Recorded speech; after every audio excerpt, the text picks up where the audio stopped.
Je ne suis pas toute seule, j'ai 2 associés que sont Pierre Duquesnoy qui est directeur de création et cofondateur de Belle, publicitaire complètement agnostique entre digital, social et publicité. Nathalie Alves qui elle est un pur produit du digital qui n'a été que chez des pure players depuis une vingtaine d'années.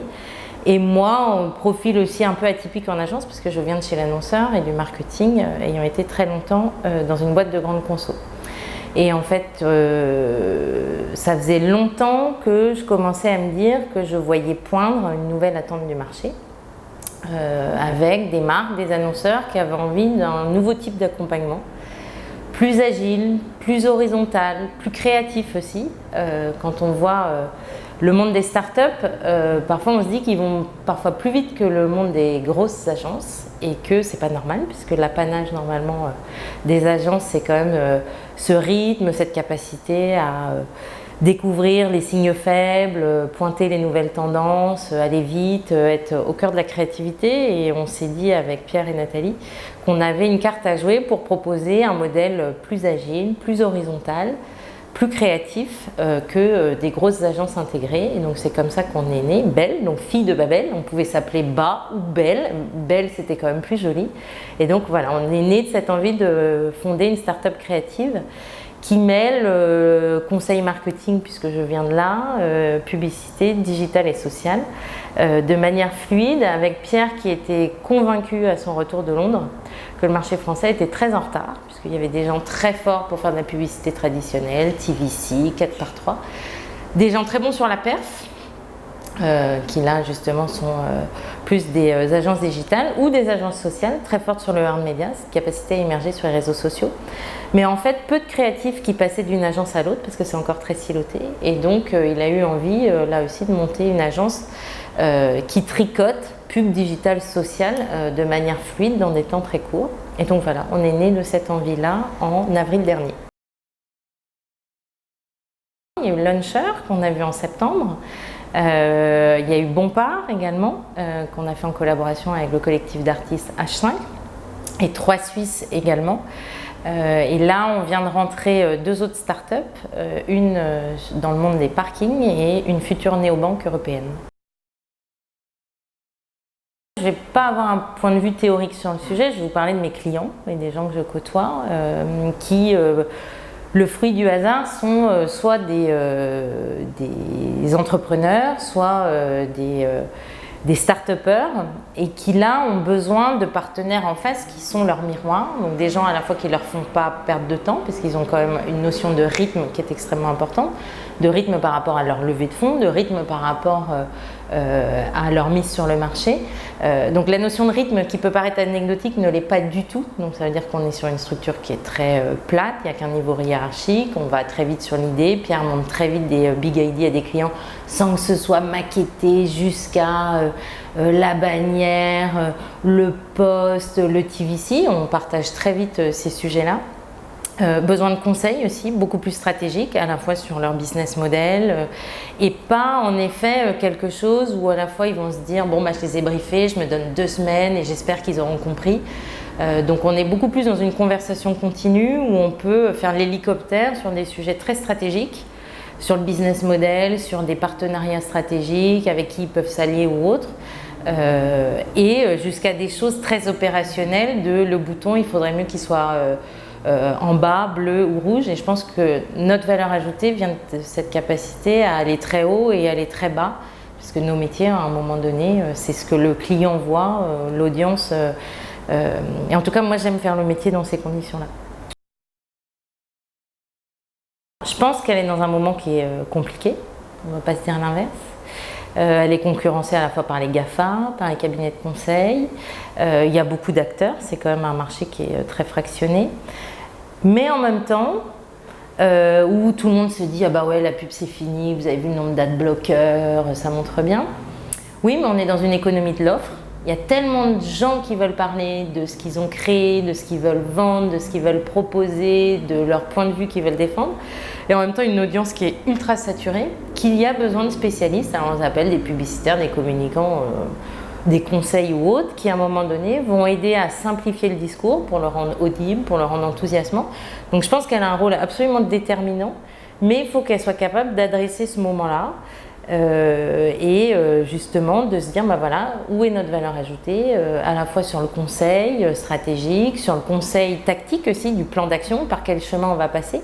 Les économies de moyens, moi je bosse pour beaucoup d'entrepreneurs et startups, un sou est un sou, et il faut aussi qu'en face l'agence ait cette culture-là du plan d'action, de la tactique, du ROI, et en même temps des sujets de création, parce que si on ne fait pas des choses qui à un moment donné se voient, donc on a vu Bompard sur un registre, on peut voir Luncher sur un autre registre, il faut faire des choses qui d'un point de vue créatif sont abouties de telle sorte que les gens le voient, les gens l'apprécient, les gens en parlent, et je pense que si on fait le métier comme ça, en tout cas c'est ce qu'on défend, c'est pour ça qu'on a créé Belle, voilà, mais c'est un moment, il faut être clair, c'est un moment qui est compliqué, et la concurrence est rude. Le vrai conseil stratégique, et pas juste de parler typiquement du sujet, de communication, d'outils ou autre, parce que parfois il y a des mutations de business model à faire, c'est-à-dire changer d'offre, changer d'expérience, et parfois notre valeur ajoutée peut être d'ouvrir le débat, de montrer des choses inspirantes sur d'autres marchés. Donc parce que le nerf de la guerre, c'est quand même qu'est-ce qu'on offre comme expérience, qu'est-ce qu'on offre en termes de produits, en termes de services. Et là, les agences ont une vraie valeur de conseil par rapport à leur largeur de vue, les tendances qu'elles regardent toute la journée, l'international. Et puis, il y a aussi le sujet d'amener les marques à réoser à faire de la bonne création. Parce que j'ai été chez l'annonceur pendant très longtemps, la mécanique de je me couvre et à un moment donné, seule la création qui a un consensus mou dans un COMEX va passer. Globalement, je pense que personne s'arrête dans la rue ou sur un fil Facebook en se disant ah bah, ce consensus mou, je l'ai bien regardé, il était très intéressant. Donc la responsabilité d'une agence, c'est d'aider à l'audace créative et c'est pas passer en force. Luncher, par exemple, on a fait énormément de tests cet été. Ça se regarde, il faut aussi lui donner le bon timing, les bons moyens.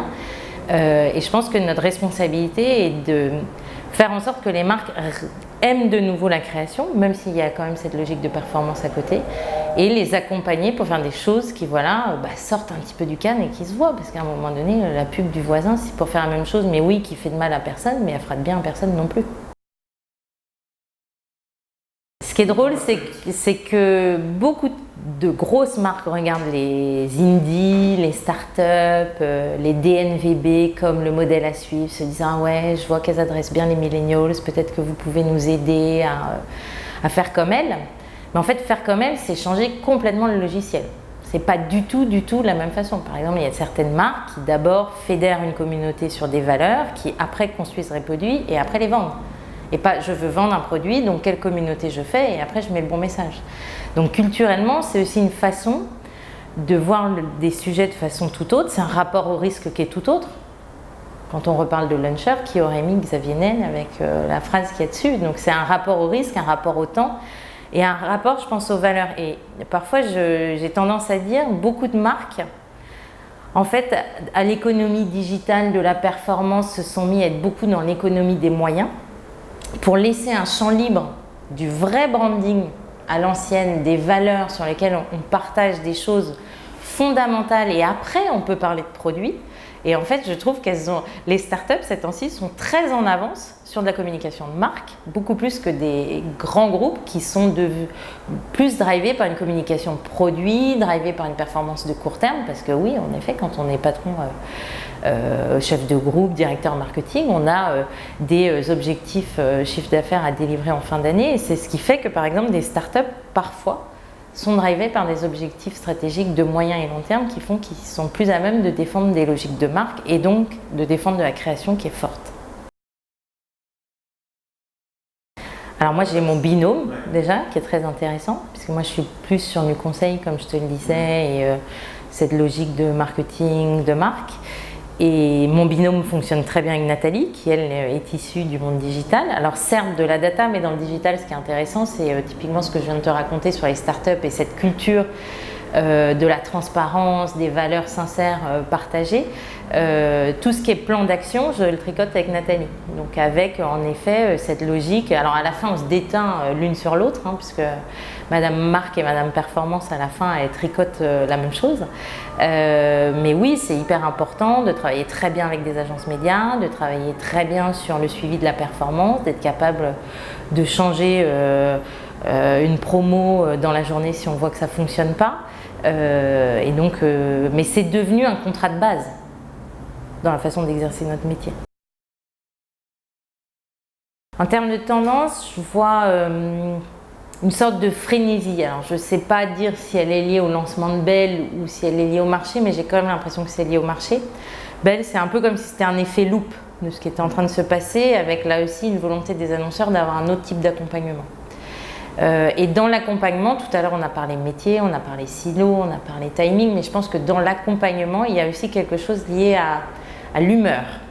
Et moi j'ai été annonceur, il faut savoir que quand on est annonceur, qu'on a bossé pendant très longtemps sur un brief, sur un pitch, sur une innovation, le moment où on va rencontrer des agences pour les briefer et après attendre de voir, c'est un moment qui est souvent extrêmement enthousiasmant et les agences, parfois, empêtrées dans des sujets internes en effet, de performances qui sont compliquées, de réorganisation, de digitalisation dans des agences, on se doit de sortir de ce cynisme-là et on doit transpirer cet enthousiasme, cet amour du métier, cet amour de la création, cet amour d'amener les marques d'un point A à un point B, parce que si la marque le ressent, leur audience finale va le ressentir aussi. Et j'ai l'impression que, drivé par toute cette start-up qui, là, tout d'un coup, ces entrepreneurs, parce que Bompard, c'est l'ancien fondateur de Maison du Monde qui, là aussi, reprend des marques de mode qui va complètement relancer pour faire de ces belles endormies de nouveau des très belles marques françaises. Et bien, en fait, cette frénésie-là, j'ai l'impression qu'il y a une sorte de renouveau du monde économique et je suis très heureuse de voir quand des très grandes boîtes de grande conso viennent aussi nous voir avec ces pitchs-là, de ressentir la même chose. Donc c'est comme si en post-digital, on avait de nouveau une sorte d'envie de belles choses pour les marques, de confiance dans le produit qui a souvent été énormément retravaillé, le service. 3 Suisses aussi, il y a eu quand même toute une refonte totale de l'expérience, de l'offre. Et cette envie des entrepreneurs tout d'un coup de mettre sur la table ce qu'ils ont travaillé, notre rôle c'est de rendre visible, enthousiasmant, positif, optimiste ce qu'ils ont travaillé en coulisses pendant des mois. Et moi je sens cette énergie-là et cet optimisme et cette envie de reprendre les rênes.